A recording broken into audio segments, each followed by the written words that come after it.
ఎలా వేతనాలు ఇస్తారండి? ఇప్పుడు వేళ సినిమా రిలీజ్ అయితే సాయంత్రానికి వేరే వేరే యాప్ల్లో రిలీజ్ అయిపోతుంది, ఐబీఎంలో వచ్చి సాయంత్రానికి హెచ్డీ క్వాలిటీ వచ్చేస్తుంది. నువ్వు ఇంట్లో ఉండి సినిమా చూస్తే నిర్మాత ఎలా బతుకుతాడు? నిర్మాత వెనకాల ఉన్నటువంటి కార్మికులు ఎలా బతుకుతారు?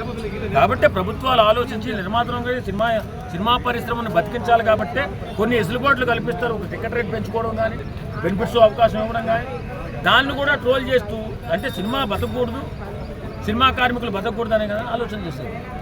ప్రభుత్వాలు ప్రజల పక్షాన్ని నిలబడతాయి, సినిమా కార్మికుల పక్షాన్ని నిలబడతాయి, అన్నీ దృష్టిలో పెట్టుకునే వెసులుబాటు కల్పిస్తాయి. దాని మీద ట్రోల్ చేసేవాడు అభివృద్ధిని కాంక్షించినటువంటి వ్యక్తి, అభివృద్ధిని చూడలేనటువంటి వ్యక్తి మాత్రమే ట్రోల్ చేస్తాడు. ఎందుకంటే సినిమా నిర్మాతను బతికించుకుంటే ఆయన కింద లక్షల మంది, వేల మంది బతుకుతున్నారు.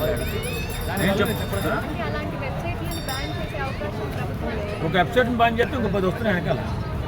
ఎవడు బ్యాన్ చేయగలుగుతాడు? ఇప్పుడున్నటువంటి ఈ కంప్యూటర్ యుగంలో అక్రమాలు చేయాలంటే చాలా మార్గాలు ఉన్నాయి, చాలా మార్గాలు కనపడుతున్నాయి.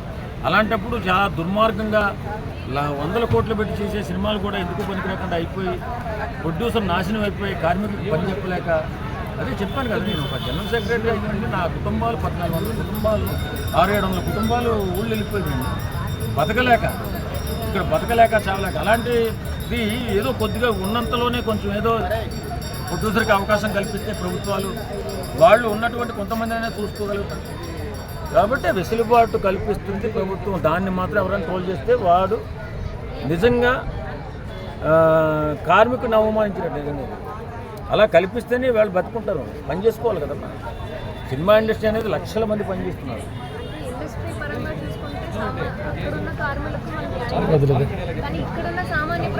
సామాన్య ప్రజలు సినిమా చూడకపోతే చచ్చిపోతారమ్మా. ఇప్పుడు ఒక సినిమా ఒక వారం రోజుల్లోకి వచ్చేస్తుంది, ఆదాయం కానీ పెట్టిన పెట్టుబడి కానీ డబల్ వస్తుంది, కానీ కార్మికులకి జీతం ఇవ్వట్లేదు కదా, పెంచాలి కదా. కార్మికుల జీతం పెంచాలంటే డబ్బులు రావాలి కదా. వస్తుంది కదా సార్, వారం రోజులకి సినిమా ల్యాప్ అయినా కానీ వారం రోజుల్లో రేట్లు పెంచడం వస్తుంది కదా. వాస్తవం అది కాదు, రావట్లేదు. ఒక రిలీజ్ అయిన సాయంత్రానికే సినిమా సొంతంగా రిలీజ్ చేసేసుకున్నారు కొన్ని యాప్ల్లో. సినిమా ఒక్కరోజు 2 రోజులకే డౌన్ఫాల్ అయిపోతుంది, నిర్మాతకు డబ్బులు రావట్లేదు. మేము యూనియన్ తరఫున ఉన్నాం కాబట్టి యూనియన్ తరఫున పోరాటాలు చేస్తున్నాం. కొంచెం డబ్బుల్లో కూడా సెటిల్మెంట్ చేసుకుంటూ మా వాళ్ళకు ఉపయోగపడేలా చేస్తున్నాం. మీకు అర్థం కాదు, సినిమా అంటే ఏదో రంగుల కల్లా కనపడుతుంది మీకు. ఖచ్చితంగా చాలా ఇబ్బందులు ఉన్నాయి అందులో. ఆ ఇబ్బందిని గుర్తించినటువంటి ప్రభుత్వాలే ఈవేళ సినిమాకి సపోర్ట్ చేస్తూ ఈ వెసులుబాటు కల్పిస్తుంది. దానికి ఎందుకు మేము బాధపడతాం? దానికి బాధపడాలని అవసరం లేదు. ఇప్పుడు తక్కువ డబ్బులు ఉన్నవాడు కార్మికులు సినిమా చూడాలనుకుంటే 2వ రోజు 3వ రోజు చూస్తారు. ముందు రోజే చూడాలని రూల్ అయినా ఉందండి, అంతే కదా. అందరూ బతకాలి, అందరూ బాగుండాలని కోరుకోవాలి తప్ప ఇలాగా సినిమా నిర్మాత చచ్చిపోవాలి, సినిమా కార్మికులు నాశనం అయిపోవాలంటే అది జరిగే పనులు కాదు. ఓకే సార్, అట్లాగే ఒక్క ప్రశ్న, సినిమా యూనిటీ అంటే చాలా గట్టిగా ఉంది. అంత గట్టిగా ఉన్నా కూడా ఇట్లా బయటికి వెళ్ళడం కానీ, సినిమాలు ఇట్లా ఓటీటీలకు వెళ్ళడం కానీ ఇట్లా ఎందుకు జరుగుతుంది? దీన్ని కంట్రోల్ ఎందుకు చేయలేకపోతున్నారు? ప్రభుత్వాలు చేయాల్సిన బాధ్యత. ప్రభుత్వాలు కూడా కంట్రోల్ చేసే, ప్రభుత్వాలు చేసే బాధ్యత అండి. సినిమా వాడు ఎవడో ఏం చేయలేదు. ప్రభుత్వ బాధ్యత, ప్రభుత్వాలు చేస్తూనే ఉన్నాయి. కానీ ఉండి కొద్ది యాప్లు పెరిగిపోవడం, దొంగతనంగా సినిమాలు రిలీజ్ చేసుకోవడం, పైరసీ చేసుకోవడం జరుగుతుంది. కాబట్టి సినిమా పరిశ్రమ చాలా ఇబ్బందుల్లో ఉంది. ఇలా జరుపుకుంటూ పోతే ఫ్యూచర్లో సినిమా అని ఒకటి ఉండేదట మన ఇండియాలో వచ్చే పరిస్థితి కూడా వచ్చేలా. పవన్ కళ్యాణ్ కెరీర్లో ది బెస్ట్ మూవీ అంటారు ఓజీ. పవన్ కళ్యాణ్ సినీ జీవితంలో ఓ అద్భుతమైన సినిమా ఓజీ. ఖచ్చితంగా రాసి పెట్టుకోండి. సుజిత్ గారు అంత అద్భుతంగా తీశారని చెప్పి అంటున్నారు. కాబట్టి టికెట్లు ఎక్కడ దొరకట్లేదు. టికెట్ల కోసం చాలామంది ఇబ్బంది పడుతున్నారు. అది తొందరగా చూడాలి అని. అందులోనే మన మీడియా మిత్రులు అయితే ముందు టికెట్లు సినిమా చూసేయాలని వాళ్ళు తప్పపడుతున్నారు. కాబట్టి టికెట్ కొడుతున్నారు. అవి చెప్పకూడదు, హాస్యాస్పదంగా ఉంటుంది. కొంతమంది ఇక్కడ ఉన్న వాళ్ళు అన్ని కోట్లు వస్తాయి, ఎన్ని కోట్లు అది, ఇవన్నీ వాస్తవంగా జరిగే పని కాదు అది. ఓకే సార్, ఇంకొక క్వశ్చన్. మరి పవన్ కళ్యాణ్ అభిమానులు లక్షలు పెట్టి టికెట్లు కొంటున్నారు, అంత కొనాల్సిన అవసరం ఏముందా? ఏదైనా సేవ చేయొచ్చు కదా. అది సేవా కార్యక్రమం, సేవా దృక్పథంలో ఒక పార్టీ అది. ఇప్పుడు పవన్ కళ్యాణ్ గారు ప్రత్యక్షంగా అమౌంట్ ఇస్తే తీసుకోరు. ఏదో రూపంలో ఆయనకి అలా ఇస్తే ఆయన పార్టీని బతికించుకుంటారు, ప్రజలను బతికించుకుంటారు అనే ఆలోచనలో ఉన్నటువంటి పవన్ కళ్యాణ్ గారి అభిమానులు, శ్రేయస్సును కోరేటటువంటి కొంతమంది వ్యక్తులు అలా టికెట్లు కొని పవన్ కళ్యాణ్ గారి పార్టీకి సపోర్ట్గా నిలబడుతున్నారు. ఎందుకు పనికిరాని నేతగా, అసమర్థ నేతగా నిరూపించబడ్డాడు జగన్మోహన్ రెడ్డి. కాబట్టి వేళ అసెంబ్లీకి రాకుండా తప్పించుకుని తిరుగుతున్నాడు. ప్రజా కంటకుడుగా ఫ్యూచర్లో అతను ఉండబోతున్నాడు. ఆయనకి ఫ్యూచర్ లేదు, ఆయన పార్టీకి ఫ్యూచర్ లేదు. అందుకే ఈ మధ్యకాలంలో చాలామంది పవన్ కళ్యాణ్ గారి పార్టీలోకి, అలాగే తెలుగుదేశం పార్టీలోకి, కూటమి ప్రభుత్వంలోకి వెళ్ళిపోతున్నారు. ఇంకా పార్టీకి భవిష్యత్తు అనేది లేదు, శూన్యం. మరి ఇప్పుడు 11 మందిని రాజీనామా చేసేయండి, నేను కూడా చేసేస్తాను, నేను ఎంపీగా పోటీ చేస్తాను అంటున్నాడు. దాని మీద మీ అభిప్రాయం? ఉన్న గాలి మళ్ళా గెలుస్తాడా? ఉన్నటువంటి చిన్న చాలా మంది చెప్తారు, ఇంకా వైఎస్ఆర్సీపీ పార్టీ వాళ్ళు జై జగన్ అని అరుస్తున్నారు. ఎందుకంటే మరి అలాంటి మరి వ్యక్తికి ఎందుకు సపోర్ట్ చేస్తున్నారు నాకైతే అర్థం కాల. సామాన్యంగా ప్రజాక్షేమాన్ని కోరుకునే వాళ్ళు ఎవ్వరు కూడా ప్రజల పట్ల నిలబడినటువంటి వ్యక్తికి సపోర్ట్గా నిలబడరు. కానీ ఈవేళ కొంతమంది జగన్మోహన్ రెడ్డి పక్షాన్ని నిలబడి ఇంకా మాట్లాడుతున్నారంటే చాలా బాధగా ఉంది. మళ్ళీ అతనేమో రాజీనామా చేసి అందరూ రాజీనామా చేస్తారట.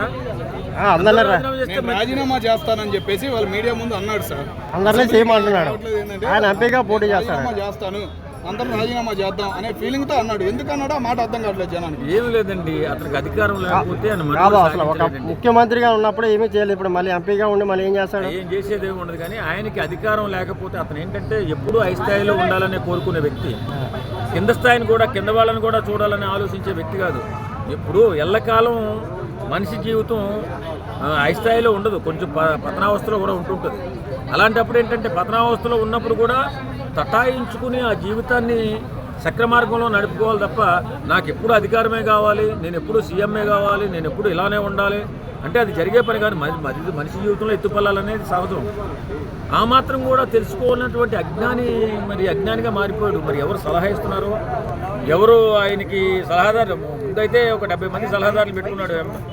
అప్పుడున్నప్పుడు 53 మంది రెట్లని, బయట మంది 17 మందిని పెట్టుకున్నాడు. మరి వేళ ఎవరు సలహా, అందరూ రెట్లే ఉన్నట్టున్నారు. వాళ్ళు ఇచ్చే సలహాలు బాగోలేనట్టున్నాయి. రాజీనామాలు చేయడం మాత్రం అసమర్థమైన పని. ఎందుకు పనికి ప్రజలకు ఏ ఉపయోగపడుతుంది రాజీనామా చేసినందువల్ల? ఆయన రాజీనామా చేయకుండా అసెంబ్లీకి వస్తే అక్కడ పరిపాలనలో భాగస్వామి అయి అక్కడ జరుగుతున్నటువంటి తప్పుల్ని కానీ ఒప్పుల్ని కానీ ఒప్పుల్ని సమర్థించు, తప్పుల్ని విమర్శించు. ఎవడు కాదన్నాడు? నీకు ఎక్కువ సమయం ఇవ్వకపోతే ప్రజలే కూటమి ప్రభుత్వాన్ని తిరస్కరిస్తారు. నీకెందుకు ఆ బాధ? నువ్వైతే రావాలి కదా.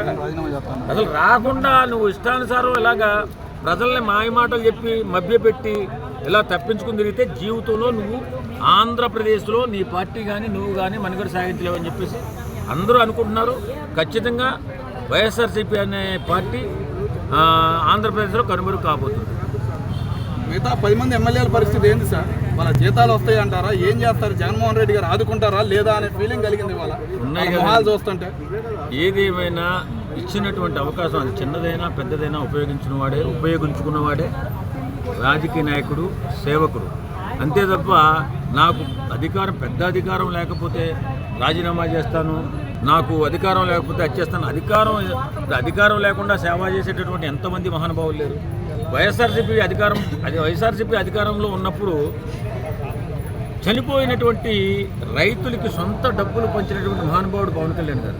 అప్పుడు అధికారం ఉందా? ఆయనకి అధికారం లేకుండా సేవ చేయలేమా? అంటే అధికారం ఉంటేనే సేవ చేస్తామా?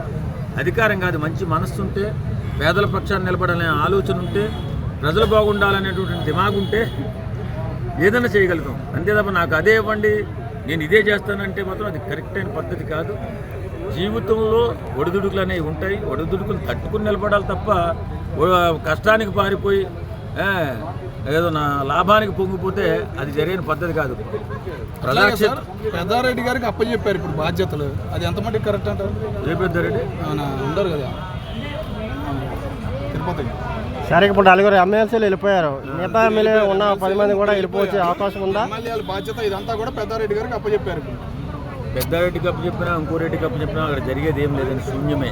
ఎందుకంటే ప్రజాక్షేత్రంలో లేకపోతే వాళ్ళ పార్టీ మనుగడ సాగించలేదు, అది వాళ్ళు తెలుసుకుంటలేదు.